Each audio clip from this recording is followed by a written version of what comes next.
wabarakatuh. Alhamdulillahilladzi khalaqas samawati wal arda wa ja'ala dzulumati ila nur. Sumalladzina kafaru bi rabbihim ya'dilun walladzi khalaqakum min tin summa qada ajalan wa ajalu musamma indahu summa antum tamtarun. Wa huwallahu fis samawati wa fil ardi ya'lamu sirrakum wa jahrakum wa ya'lamu ma taksibun. Asyhadu an la ilaha illallah wahdahu la syarikalah innama huwa ilahun wahid. Allahu la ilaha illa huwa rabbul arsyil azim. Allahu la ilaha illa huwa khairul qayyum. Allahu la ilaha illa huwa rahmanur rahim. Sesungguhnya segala pujian milik Allah dan kita semuanya memuji, memohon pertolongan dan memohon ampunan kepadanya. Kita semuanya berlindung kepada Allah dari kesesatan jalan setan. Siapa yang Allah tunjuki, maka tidak ada yang dapat menyesatkannya. Dan siapa yang Allah sesatkan, maka tidak ada yang dapat menunjukinya kecuali hanya Allah semata-mata. Aku mengakui bahwa tidak ada sembahan yang hak untuk disembah, melainkan hanya Allah satu-satunya tanpa serikat. Dan aku mengakui bahwa Muhammad itu utusan Allah, diutus untuk memberi petunjuk kepada umatnya kepada Shiratal Mustaqim.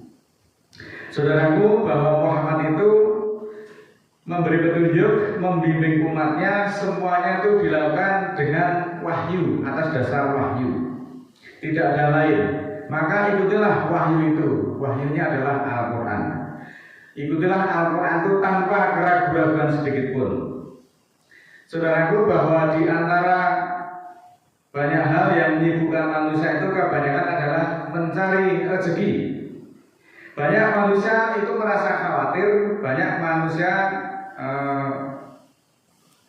merasa cemas manakala ditinggal sejenak waktu itu untuk mengabdi pada Allah, maka rezekinya akan berkurang. Banyak juga manusia merasa takut akan kehilangan pekerjaannya ketika sejenak ditinggal untuk menuju panggilan Allah. Maka dalam hal ini Allah memberi peringatan melalui ayat berikut. Di dalam surat ke-9 ayat 24 selengkapnya sebagai berikut. A'udzubillahi minasyaitonirrajim. Bismillahirrahmanirrahim.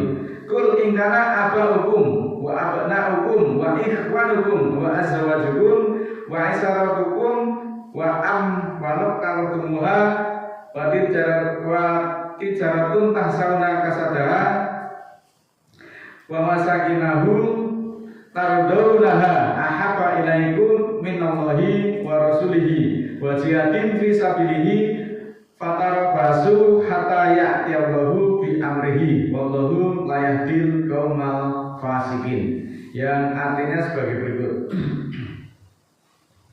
Katakanlah, ini Allah memerintahkan kepada Nabi untuk mengatakan kepada umatnya, jika bapak-bapakmu, jika anak-anakmu dan saudara-saudaramu dan istrimu dan relasi serta harta yang kamu usahakan dan urusan perniagaan yang kamu takut kejatuhannya atau kebangkrutannya dan tempat tinggal atau rumah-rumah yang kamu ridhoi, lebih kamu cintai daripada Allah dan Rasulnya, serta berjihad atau berjuang pada garis sebelumnya, maka tunggulah hingga Allah mendatangkan perintahnya.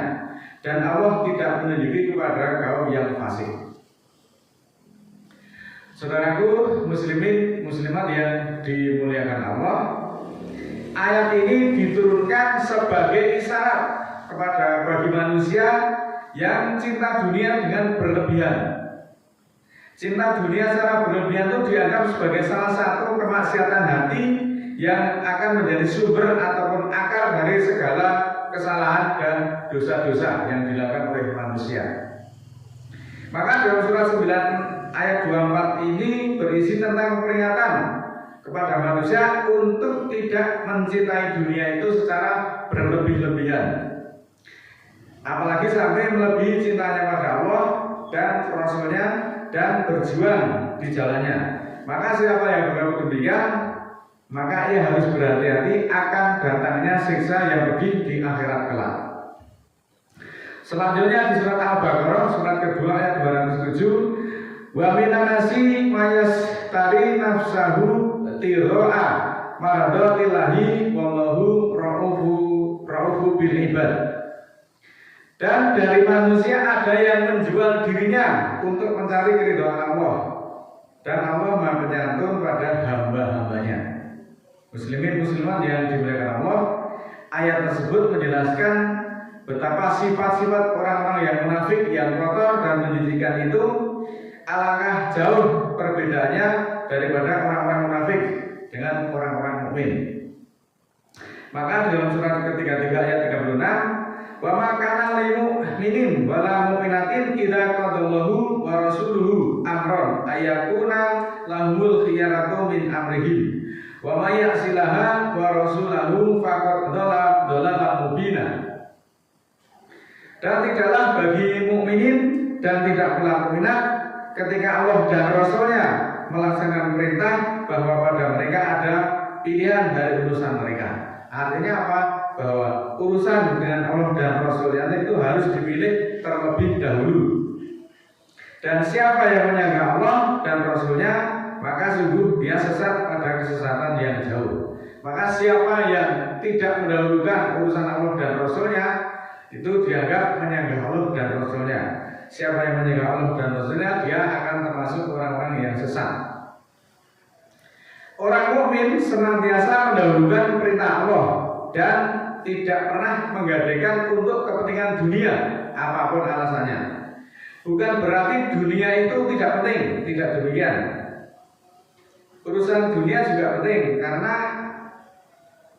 tetapi semuanya itu urusan kepada Allah, menjalankan perintah Allah, memenuhi panggilan Allah itu harus dilaksanakan terlebih dahulu, baru kemudian teruskan kesibukan dunia ataupun urusan dunia. Ini yang benar adalah demikian. Karena apa? Karena Allah itu telah membeli diri dan harta dari orang-orang mukmin itu dibeli dengan surga. Sedangkan Allah itu tidak akan pernah merasa kekurangan. Allah juga tidak akan pernah menyalahi janjinya. Kalau kita semuanya pernah merasa kesulitan, kita semuanya pernah merasa miskin, maka hendaklah kita semuanya minta kepada Allah. Allah itu sangat bermurah hati kepada hamba-hambanya yang bersungguh-sungguh di dalam perjuangan, dengan catatan tidak selengean, tidak merasa cemas, tidak khawatir, kurang percaya sepenuh hati bahwa Allah itu maha kaya. Ketahuilah bahwa seberat apapun permasalahan yang kalian hadapi, maka Allah itu punya solusinya. Sekali lagi, seruat apapun, sesulit apapun permasalahan yang kamu hadapi, Allah itu punya jalan keluarnya. Asalkan kita semuanya itu harus mendekatkan diri dan menjalin keintiman dengan Tuhannya. Sekali lagi bahwa semua nabi, semua rasul itu senantiasa mempunyai hubungan keiman dengan Tuhannya. Caranya bagaimana? Ya tentu dengan ketaatan dan kepatuhan sepenuhnya atas perintah-perintah Allah. Kalau belum kita itu sudah menjauh, mengabaikan perintah-perintah Allah, bagaimana mungkin kita akan punya hubungan yang dekat dengan Allah? Semakin manusia itu menjauh dari perintah Allah, maka berbagai kesulitan akan semakin membelitnya. Takut kepada Allah itu beda dengan kita takut kepada binatang buas. Kalau kita takut kepada binatang buas seperti singa, harimau, buaya, itu kita harus menjauh sejauh-jauhnya dari binatang tersebut. Tetapi beda halnya ketika kita merasa takut kepada Allah, bukan malah menjauh, tapi kita harus mendekatkan diri kepada Allah sedekat-dekatnya. Berikut ini ada beberapa ayat yang akan memberi pelajaran kepada kita semuanya di dalam surat ke-92 ayat 4 sampai dengan ayat 10. A'udzubillahi minasyaitonir rajim. Bismillahirrahmanirrahim. Inna sa'yakum lasata. Sesungguhnya usahanya berbagai macam, fa'amaman ahto wa taqwa. Adapun siapa yang memberi dan bertakwa, wasadaqa bil husna, dan membenarkan yang terbaik. Membenarkan yang terbaik kan berarti membenarkan Al-Quran. Apapun perintah-perintah Al-Quran itu dibenarkan, artinya juga dilaksanakan. Maka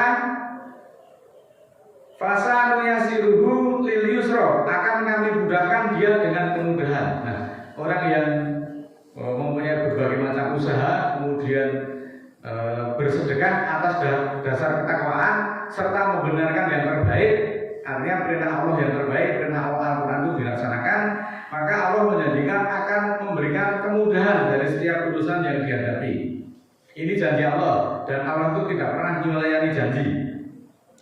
Sebaliknya, wa amaman bakhila wastarna. Adapun siapa yang bakhil sedang dia berkecukupan, maka dapat bil husna, dan dia mendustakan dengan yang terbaik. Al-Quran itu didustakan, diperintah untuk dikaji, didalami, itu juga tidak dilaksanakan. Disuruh ketika sholat Jumat, kemudian untuk meninggalkan jual beli juga tidak dilaksanakan. Itu artinya didustakan. Kalau demikian halnya, maka langkah berikutnya Allah juga punya jalan untuk orang-orang tersebut. Fasal yasirhu lil yusra, akan kami mudahkan dia dengan kesulitan. Jadi kalau orang itu mengabaikan perintah-perintah Allah, mendustakannya, maka dia tidak akan mendapatkan kemudahan dari Allah. Tetapi justru semua keruwetan, semuanya kesulitan itu akan dimudahkan. Siti-siti itu gampang puyeng, gampang bludek, gampang susah karena Allah yang membuatnya. Itu juga akibat dari orang-orang yang tidak membenarkan perintah Tuhannya, kepada orang-orang yang tidak mau bersedekah, berinfak dan sebagainya, maka akan dimudahkan dia dengan berbagai kesulitan. Wa may yughni anhum malahum idza taradda, dan tidaklah membantu hartanya ketika dia bolak-balik. Dia bolak-balik berusaha, segala macam usaha dilaksanakan, dicoba dilaksanakan, tetapi semuanya gagal terus-terus. Ini sebenarnya kalau kita tuh diuji seperti halnya ini, kita juga perlu evaluasi. Saudaraku yang dimuliakan Allah, ayat atau pelajaran dari ayat tersebut sangat berharga bagi orang yang mau memikirkan bahwa semua usaha itu harus didasari dengan atas dasar takwa. Apapun usaha yang kalian lakukan, semuanya harus berdasarkan takwa. Takwa itu adalah membenarkan dan melaksanakan semua perintah-perintah Allah. Maka Allah akan membuka jalan kemudahan bagi hidupmu. Ini janji Allah. Tetapi apabila kamu itu bakhil, apabila kamu pelit, berinfak juga tidak pernah, bersedekah apalagi, dan mendustakan ayat-ayat Allah, maka Allah akan memudahkan kita semuanya dalam berbagai kesulitan. Dengan cara seperti tadi yang dijelaskan dalam ayat, semua permasalahan-permasalahan itu seakan-akan rumit, seakan-akan membuat sengsara karena memang tidak ada jalan keluarnya. Maka berbagai usaha pun juga tidak berhasil, usahanya itu juga gagal melulu, berusaha berdagang pun juga tidak pernah untung, usaha banting tulang pun juga tetap merasa kekurangan. Harta yang banyak itu akan selalu merasa kekurangan. Itulah janji Allah. Maka saudaraku, kuncinya itu adalah sedekah itu akan membuat hidupmu menjadi berkah. Ini janji Allah.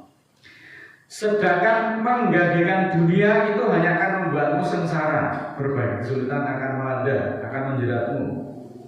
Kunci semua amalan itu adalah infak dan sedekah. Maka mindsetnya take and give itu harus dirubah menjadi give and take. Artinya apa? Kita harus memberi dulu, baru kemudian akan menerima keberkahan dari Allah. Disinilah hukum tebar tuai itu berlaku. Kalau kita ingin panen raya yang besar-besaran, kita harus menebar dulu, menebar sedekah, menebar infak sebanyak-banyaknya, baru kemudian akan memanen hasilnya. Itu yang disebut hukum sebab akibat, hukum tebar tuai. Saatnya kita menebar, kemudian beberapa saat kemudian kita akan memanen. Tetapi kalau kita tidak pernah menebar, maka jangan harap kita akan memperoleh panenan yang luar biasa besarnya. Nah, sekali lagi, marilah kita tingkatkan saldo akhirat kita, jangan hanya mengejar dunia saja.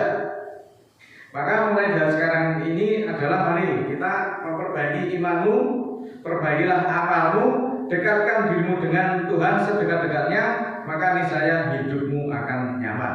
Marilah kita ciptakan keintiman dengan Tuhan, jangan justru dibalik, intim kita dengan para setan-setan.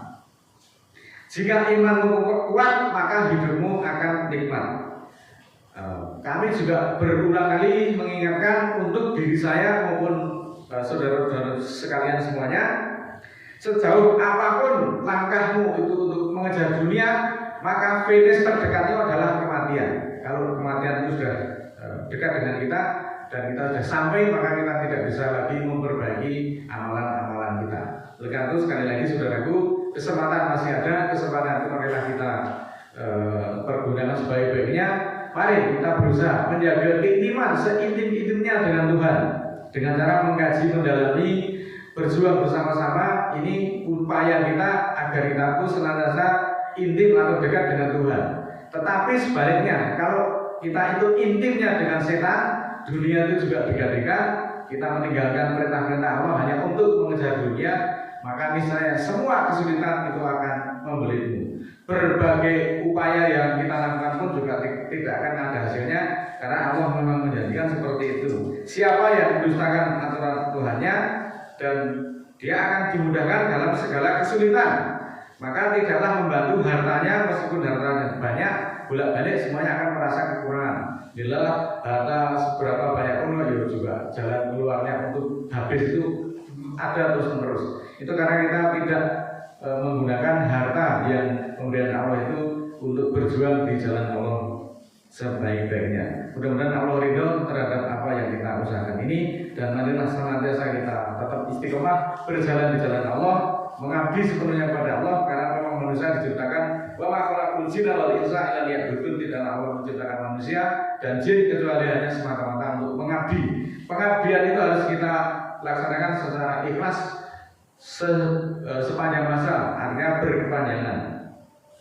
A'udzubillahi minasyaitonirrajim. Bismillahirrahmanirrahim. Allahumma ighfirli walil mu'minina wal mu'minat al ahya'i minhum wal amwat innaka samiun qaribun mujibud da'wat innaka ala kulli syai'in qadir. Rabbana la tu'akhidna in nasina aw akhtana. Rabbana wa la tahmil 'alaina isran kama hamaltahu 'alal ladzina min qablina. Rabbana wa la tuhamilna ma la taqata lana bihi wa'fu 'anna waghfir lana warhamna anta maulana fansurna 'alal qawmil kafirin.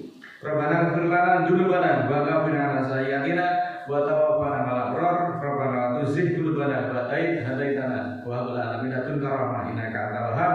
Rabbana ighfir lana wa li ikhwanina alladziina sabaquna bil iman wa la taj'al fi qulubina ghillan lil ladzina amanu rabbana innaka ra'ufur rahim. Subhana rabbika rabbil izzati amma yasifun wa salamun alal mursalin walhamdulillahi rabbil alamin. Wassalamualaikum warahmatullahi wabarakatuh.